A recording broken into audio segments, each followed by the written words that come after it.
Charles Chai, and thank you for joining me for Focus Mitt Mastery. Now, with the growth of MMA and the demand for higher and higher skill sets from the fighters, you see gyms across the country hiring boxing coaches to come in and train their fighter. The reason? Focus mitts.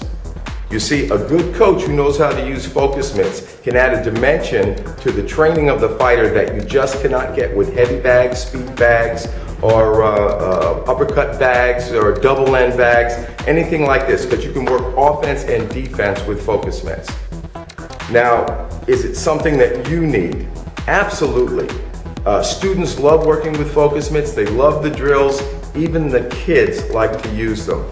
Now, today we're going to be covering some basic, intermediate, and advanced drills. This is just a small portion of the repertoire that we use in our academy, but I'm hopeful that you'll get a lot of usage out of it and you'll enjoy them as well. Now, one of the key things in holding focus mitts is that you present them to the striker at the right angle. Whenever you're facing your fighter and you want him to throw straight punches, you have to give him a mirror image with the focus mitts. That means you're holding them just like you were holding a mirror for them to see themselves. If they're hook punches, circular punches, you want to hold them flat to the side. With uppercuts, flat facing the ground. It's imperative that you hold them in the right position so that your fighter avoids injury when they're throwing their strikes. Now, one of the other things that I have to remind people is focus mitts are not meant to be hit as hard as you possibly can. Heavy bags are for that. What you want your fighter to do is focus, hit the target with speed and accuracy. That's why they call them focus mitts, right? Now, one of the key things that people ask me too, is this suitable for children?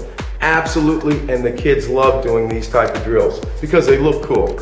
Now, you can use square target pads when working with the kids. They're a lot softer and easier on the kids' hands, but you can do the exact same drills and get great results. We got kids as young as 5 and 6 years old that are already doing fantastic with it, and when the parents see them doing these drills, they're so impressed. They're like, wow, that really looks awesome. So with that said, I want to get you to introduce this into your school so that you can get the same kind of wow factor with your students and with your parents. Now, once again, key thing here, get a good pair of focus mitts. Don't buy the cheap ones that they have in some of the economy stores. Invest and get a good pair. I personally like the Rev Gear brand. They make the focus mitt with the holder in mind. They have some special design in it that helps for longevity for the holder. And they're well made, they last a long time, so invest in a good pair of focus mitts. Now, there's a lot of brands out there. Some people have personal preference. Once again, I like the Rev Gear brand. They're well made, they last up. I've had these pair for about 2 years and they're still in great shape. So, with that said, let's start our adventure. I wish you luck in your training. And once again, if you have any questions, contact your account rep at EFC and give me a call. I'll be happy to help.